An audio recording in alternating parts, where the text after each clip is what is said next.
thank you so much for coming on. Oh, anytime.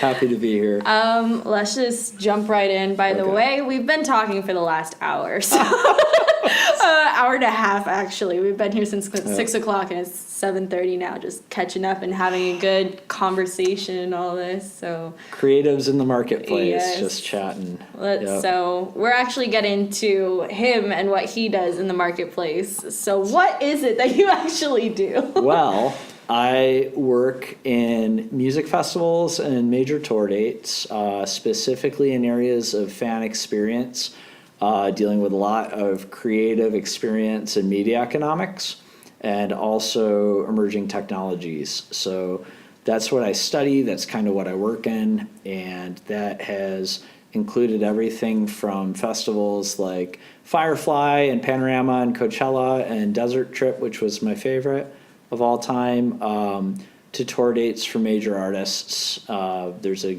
reasonably good chance that I've had the opportunity to work on a show or on a festival with one of your favorite artists, which is really neat. It's a great thing to be able to kind of gain insight into. Mm-hmm. And so different jobs with different companies, but some of them deal with artists' VIP programs and packages that they roll out on their tours, as far as their connection points with their core fans and their super fans, ranging to environmental and immersive experiences that they roll out at music festivals too, which is a lot of fun. So that's so cool. Yeah. So what made you decide to do it? Well, my whole life I've been musical. My mom likes to tell this story about when I was like 3 or 4, and I guess I was in the bathtub singing, and she recorded it on a cassette tape. She likes to break that one out. Our moms always do that. But that, that's kind of what I started with, was just growing up in a musical home. Mm-hmm. My dad played piano and was a jazz fan, and my mom used to be a singer in a club in Rochester, New York, is where my family's from. And they have this story that I think is very romantic and funny, where he went into the club that she was singing in one night and took an interest in her, and she did not take an interest back in him right away. It was actually later on when they got set up on a date. So what we come from a musical family. My mom named me after the Dave Clark Five, and true story about that. It took, I think, a couple decades for me to learn that. She just really liked the name Dave, so she named about 8 cats Dave before I was born, and I got... So she got good at yelling your name then. Right, yeah, she had a lot of practice, and it was really funny because I always was under the impression that I've been named after cats because my mom just liked the name Dave. It wasn't until it just happened to come out in conversation, I think when I was in my, I want to say late 20s, early 30s, that we broached that topic. That is so funny. Yeah, so my whole life, ever since as far back as I can remember, going back to when I was about 3.5 years old, one of the 2 core dreams of my heart that I've always had vision for is doing music. And I've been really fortunate to have the opportunity to do that. I'm a big proponent of pursuing your dreams, but also doing it responsibly. Yeah. Something I love to encourage people to do is whatever their passion is, to learn the business that surrounds it, because you'll actually find other outlets for your passion and other things that you really enjoy and love doing and exploring through that area of passion that you have, that you didn't even know were going to be outlets or platforms for your creativity. But what it does is it provides you with a long-term level of engagement and involvement, where no matter what turns life takes, you can still be involved and work in this area that you're passionate about and that you love so much, and that's a dream of your heart. So that is what set me on the journey to where I am right now. Was I pointed my life in that direction of going to school and gaining work experience that would build a foundation that I could then continue to build on beyond that season of my life and build a family on, while being able to continue to explore and pursue those core passions of my heart and music. Yeah. So, yep. That's awesome. So what are some of your favorite events that you've helped put on? Well, I can tell you that my favorite festivals, two favorite festivals I've worked on. Number one is Firefly. It's a music festival that's in Delaware.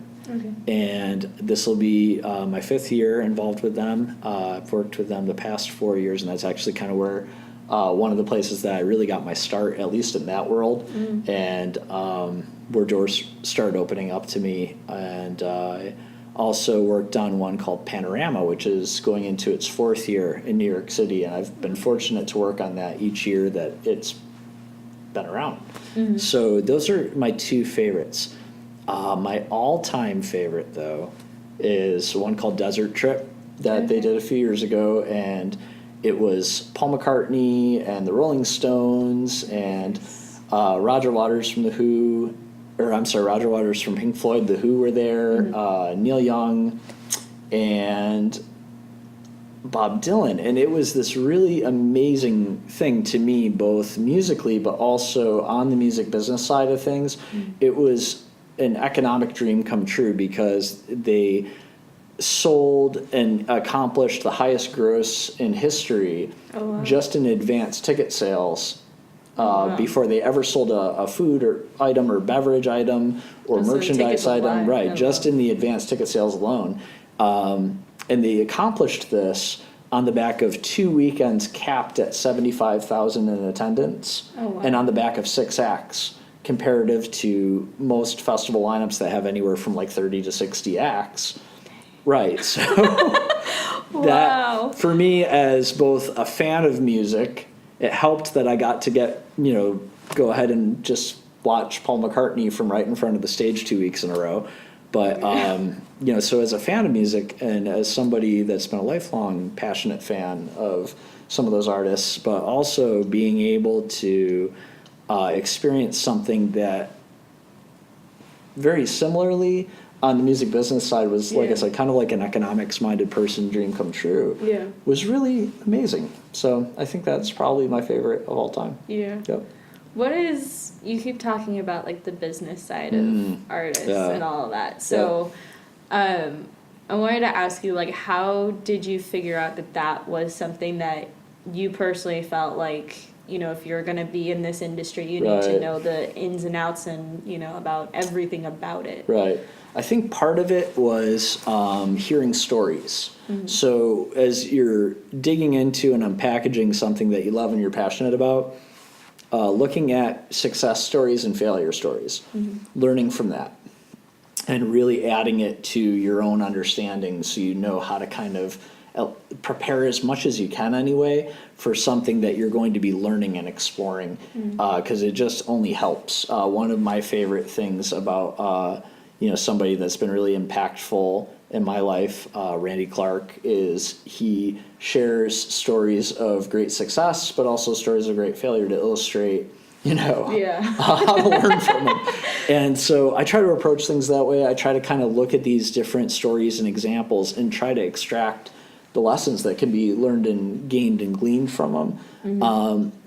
And so in kind of tuning into that over the course of my life, it really sort of gave me an eye for certain areas and understandings of some of the history, and then also some of the ups and downs and highs and lows of navigating the business side of things. And I think one of the things that's very exciting as a creative and for creatives is that with traditional economics, this new market ecosystem that we live in, where you can do things remotely and things are decentralized, and what was once an individual consumer is now also an individual producer. You can both consume and produce, and create a more diverse and competitive market ecosystem, but also one that has a global platform of reach and distribution via the internet and mobile devices, and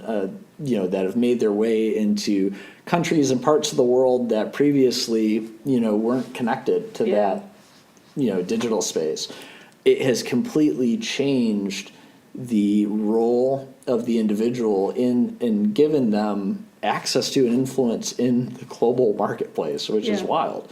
And also, like I said, for creatives, I think that creates a tremendous opportunity, not just to learn the business, but also to be able to ensure your own success. There's a term that's used to describe what's called a T-shaped worker, which is that you have one area of primary skill or passion, and then ones that surround it that you also develop a proficiency in. And even though having somebody who is specializing at one thing is still valuable, it's so unique that you have a generational ability. Yeah. Right? Like and we know who those people are. You spot them. They rise to their places in culture. So it's incredible. Let's talk about your week at the Grammys. I saw your posts about that, and I've seen some other people's posts. People that I know personally that have that were nominated for Grammys, and Torwaltz, and also, some of my other friends that I've met in the industry and stuff like that were there. So talk about that. That seems like really exciting and strange and surreal. It was. In some ways, it definitely was. In other ways, it wasn't. It's such an interesting thing. The past 6 years, just gaining the experiences that I have in live events, in some ways, it was just another day. I mean, like in most ways, it was actually really funny. That was one of the things I kind of noticed.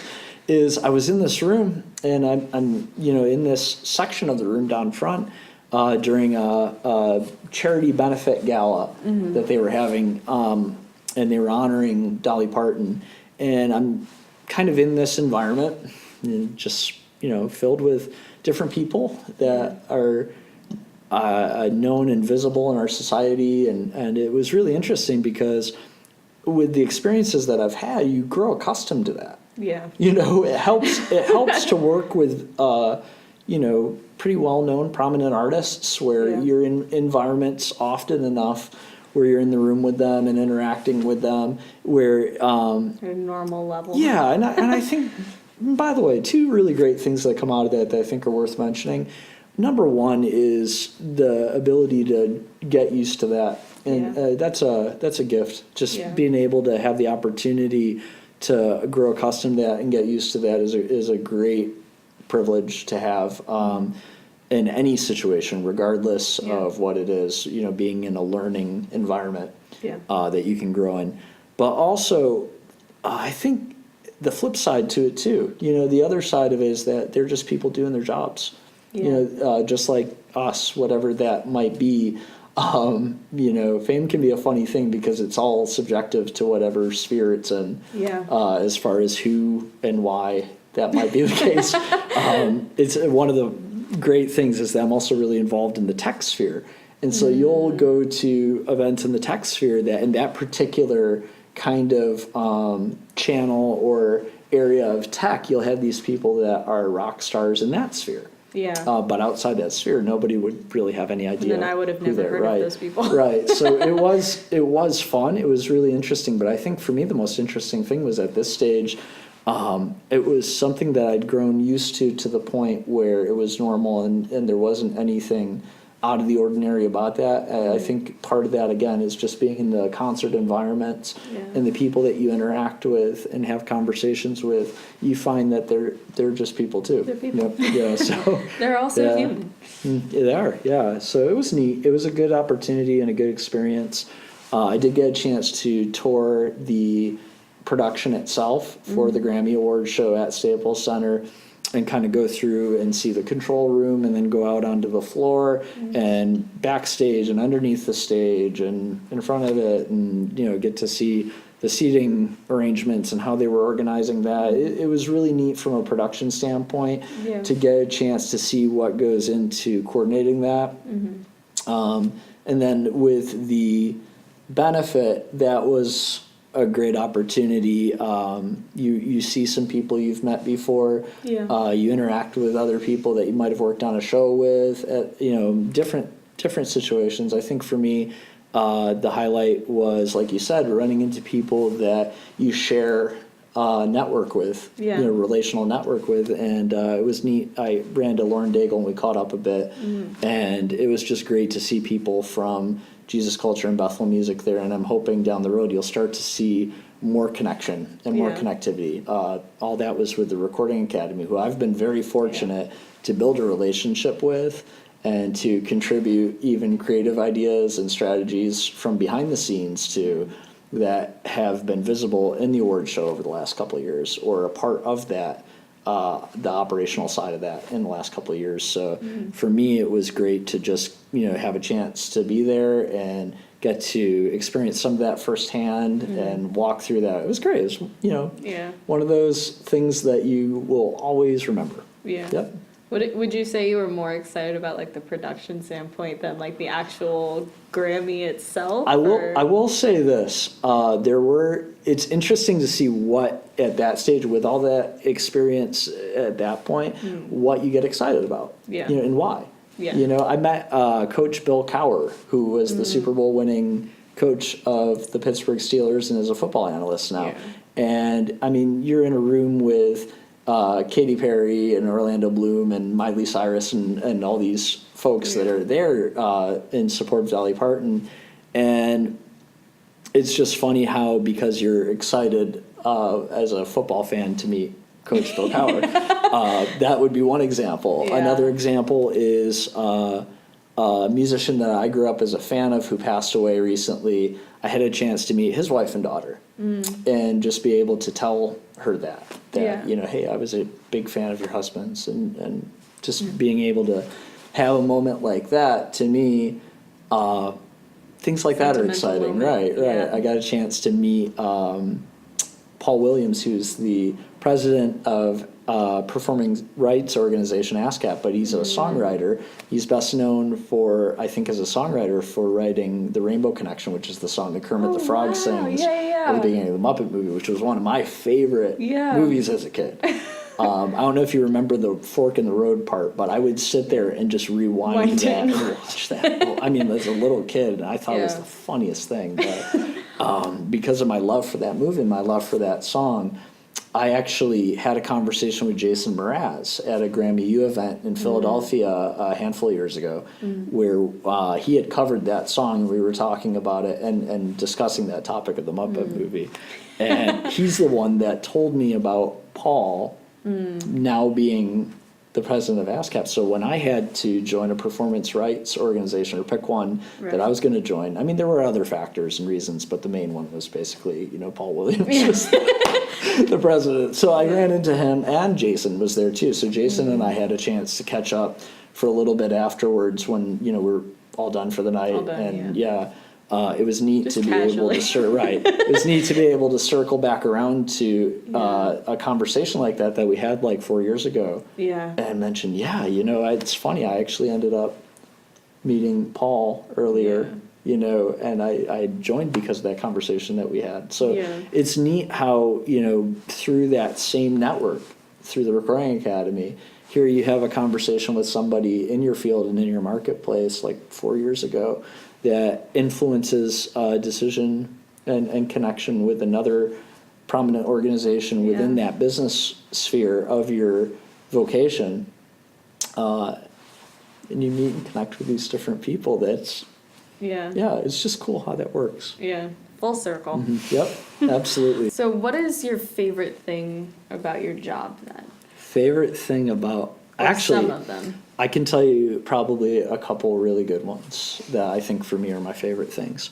I get asked this a lot, so just to kind of address it up front, people will always ask me, are you around the artists, or do you meet the artists, and do you get nervous or excited? And the answer, I tell people, I go, no, not really, because even though I'm around them and I work with them a lot, it's so rare that I work with one who's one of my own favorite artists, just based on frequency alone.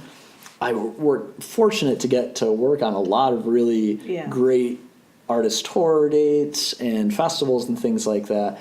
And somewhat frequently I'm around them or interact with them, but just based on a sheer numbers thing, it's more rare that I'm interacting with or around artists that are like my favorites, So working on a festival like Desert Trip, like the one that I was telling you about, was really fun. And just recently, I had a chance to jump in and work on a festival down in San Bernardino called Cal Jam. And it's a festival that the Foo Fighters kind of revived, and it's great. They basically invite a bunch of bands that they're friends with, and there's like a really great community vibe to it. But for me, it's really neat because it essentially gets like a handful of my favorite like artists from growing up together in one place, and they're just walking by. Yeah. And you're just like, hey, what's up? Chris Novoselic from Nirvana. Oh, hey, Dave Grohl. You know, like, and this happens like, 3-4 times over the course of a couple days, and it kind of hits you. You're just like, oh, wow, this is really neat. Yeah. Even though I've grown accustomed to that, that's really cool. So I think there's something to be said about that. There is something really special about the times that you get to work with your favorite artists, because it can be either really targeted where like, that's the career path you set out for, and you end up, as like a tour manager or production assistant or something like that on their tour, or part of the crew or something. But, when you're working a variety of things like that, it's a little bit more hit and miss, and you still get to work and get exposure to a lot of great artists and bands and even new ones and things like that. Yeah. But because of the variety, it can make it a little bit more rare. Yeah. So I would say that's the first thing that can be a favorite, is when you get a chance to just tell somebody, and you're trying to act cool about it. Yeah. Sometimes if it is somebody you're excited about, but most of the time it's pretty chill, pretty low key, just like we're having a conversation about this. Yeah. Is usually what that's like, but it is neat. It is very cool. And then the other version of that is when I can help facilitate and provide a memorable experience like that for somebody else, because I know what that was like. Yeah. When I was growing up as a teenager, I was that kid going to all those shows. Yeah. And trying to meet those bands and trying to get the set list or things like that. So if I am in any position at any time within the parameters of what I'm doing, if I can contribute to helping a fan of an artist or their music have just the best experience possible, a memorable one, that's going to be a positive and happy memory for them. Yeah. Anything I can do to that, big or small, I'll try to do. So what comes to mind is I did a show with a band in Washington, D.C. at this club that I love called the 930 Club. It has a lot of history going all the way back to the 80s. Yeah. And it's one of my favorite places. They're great to me there. They give me a green room and cupcakes, and it's wonderful. But I love those guys. And there was a show, it was the opening dates of a tour. They were doing 2 nights back to back there. And there was this kid that came to the show with their mom, and you could tell that was the biggest fan in the room. Yeah. Just having conversations with them and, just watching the crowd during the performances, it was very clear who the biggest fan, and there were some big fans, but you could tell. Right. And so if it's a small gesture, like making sure to mention that to somebody so they can get them a set list or something like that, little things, if it'll help make it memorable for them the way that it was when I was that age or that fan in that situation. I love doing that. That's the best. It feels so good. Cool. Yeah, that's awesome. That's so cool. That sounds like so fun. Yeah. Just like to like, I mean, there's like something liberating about being there, but then also like enjoying that experience with somebody else and helping them enjoy it even more than what they're enjoying it. And that's really, like, to kind of circle back to one of your questions earlier, that's really what I think piqued a lot of my interest in the music festival space. Is growing up, I'd watch touring festivals like Lollapalooza kind of make this transition to destination events. And I'd watch this traditional kind of structure shift to sort of an experience ecosystem that started with, the artists and the music from the stage, but it also included like the environment itself and starting to create spaces for really, really, really amazing, innovative, and creative experiences for fans and for artists to create those experiences as well. Yeah. So I think that as far as the experience economy and the creative economy and that ecosystem goes within that marketplace, that's definitely where that passion was rooted for me Yeah. was as being that kid that would get on, a tour bus with a band he liked, or get a chance to talk to a guitar player, after a show or something like that. And that type of excitement you have from having a memorable experience at a concert or at a festival, definitely that's where that root system is that grew into what became that passion for memorable experiences and creative ones that make that special for people. Yeah. That sounds awesome. So I'm going to assume, and you can correct me if I'm wrong, I'm going to assume that putting on some of these things can be really stressful. No. No, it can be. Yeah. I will say this, though, and I will share a short story about this because it's one of my favorites, and I think it's very funny. Okay. But I'll give you the short version for time. It can be. Mm-hmm. But not just for this reason, but also because of the environment that you're in. Mm-hmm.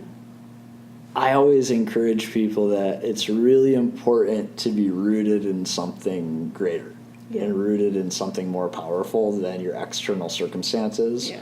And it helps that, for me, that's God. Yeah. And it helps that I have this relationship and this connection to Him that gives me access to and connection to joy when I need it in situations that may not appear at surface level like they might call for that, or peace in the face of situations that don't really seem like they're very peaceful. And the reason that I say that, number one, the reason why I feel it's important to be connected and anchored in something that's bigger than yourself and more powerful than your natural circumstances is because it's hard to impact and change a world around you and people in it if you are compromised by them. Yeah. Or if you become just like that environment that surrounds you. It's hard to contribute to it and impact it in a way that builds it up stronger and better for everybody. Yeah. And makes a difference and an impact in it. So that's number one. But number two, being in situations like that, and I will share a good example with you that I get a kick out of. So I'm working for one of the biggest music festival companies in the world. Mm-hmm. And there's a new festival that they've just started. And it's first year. Mm-hmm. And I'm working in box office and credentials because that's how I kind of gained experience in this world and what it is that sort of opened a lot of the doors in the festival world to me. Right. And got it all set up, all prepared. We're in New York City. Mm-hmm. And it is in July.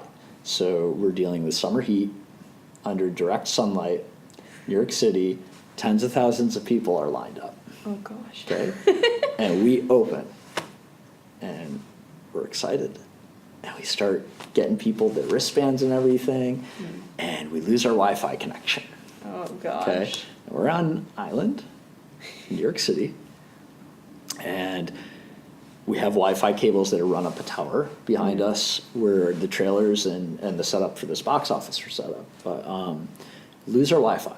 Mm-hmm. Can't figure out how to get it back on. People are trying to troubleshoot it. We have the main tech guy who's specifically dealing with that. We get him down there at a certain point. He's checking it out, trying to figure this out. And this goes on probably for most of an hour or two. Oh. So you can imagine having people out in these lines by the thousands under direct sunlight in July in New York City, how happy they are about this. Yeah. Right. And so you could say things are getting a little heated. By the way, this is the experience that taught me to keep like 5 dad jokes handy in my pocket for the festival crowds, just in case you ever need to try to keep morale high. And so I do. I did that. I actually have like 5 go-to dad jokes. Yeah, for just such an occasion. So if we have to deal with lines of people waiting for things or what have you, situations that call for it, if it comes to that, break it out. Right. I'll say, well, I can tell you guys my 5 go-to dad jokes to pass the time. Yeah. So, but I learned that from that one. And I'll tell you one. Okay. Okay. Because I love this because a lot of festivals have camping. Yeah. Is why can't you run through the campsite? Why? You can only ran because it's past tense. Why? I'm very proud of that one. So It's so bad. That's so funny. So we're at this festival. This is going on. Yikes. Everything's kind of getting a little intense, and the heat is on, literally. One of the important things that can come out of that I've noticed, and I experienced this in a series of events like that, is basically that people notice this. They notice that you respond to situations differently than the circumstances might dictate or that they might expect you to. And when all this got resolved, it was really funny. The IT guy went back to go check those cables that they'd run up the inside of a tower, and he found a squirrel chewing on them. So it was actually a New York City squirrel that took out the Wi-Fi for the box office, right? And it's all the squirrel's fault. Yeah, that poor little guy. Oh my God. So a New York City squirrel. Yep. That is so funny. Isn't that amazing? And you know, that he got is incredible. Like, how many people can say that was their problem? Right, like, right. We went and checked the cables. It was a squirrel. It's an incredible. It's like literally one of my favorite stories. God. And I have a bunch like that. You know, They're just like weird and bizarre. Yeah, because you wouldn't know. Yeah. Unless somebody told you. It's really incredible. But yeah, that so funny. I still get a kick out of that to this day. It still cracks me up. I mean, right. I would too. So the lights went out. It's the squirrel's fault. so he fixed it. And by the way, I don't know. I'm sure they took all the. I mean, you can tell they took all the steps to make sure that never happened again. Yeah. But how many people can expect a squirrel to crawl up a Wi-Fi tower though? Right. So after all that, you're dealing with all the, as you said, the stress and tension that can create. You know, my bosses told me, they go, you had the same smile on your face from before, all throughout that entire process. And we noticed that. Yeah. You know, and I just told them, it's the joy of the Lord. Yeah. You know, that's all that is. It doesn't mean that you don't have the same set of circumstances or even the same, thoughts cross your mind about how do I respond to this? Yeah. It's just you're choosing something powerfully. You're choosing something that's more powerful in the circumstances. Yeah. So it does really impact and register with the people that you work with and the people that you're around in a way that's noticeable. And that's a pretty cool thing. Yeah. Yeah, it's awesome. That's so cool. Yeah. David, thank you so much for being on. I loved hearing about this. This is like something totally outside of what I thought even went into arts and entertainment. That sounds so bad, but as I was sharing with them earlier that, when I realized that there's so many aspects to arts and entertainment, and when I found that out, it was like there's more to discover than just dance, music, painting, drawing. The typical things that people see on the outside. Right. There's a lot more that goes into it. And so I'm really glad we got to chat about this conversation. Me too. I always describe it as the world behind the walls. Yeah. I think when you go to those things and you're on the fan side, you don't know about all the different staffs and operations and production and things that are going on back there. You're right. It is like a whole little industry back there. It's incredible. Yeah. Yeah. Thank you so much. No problem. Thank you for having me. And thank you so much for watching this episode. We're going to have him back sometime soon. Thank you. Thank you for watching. We'll see you guys later. Bye.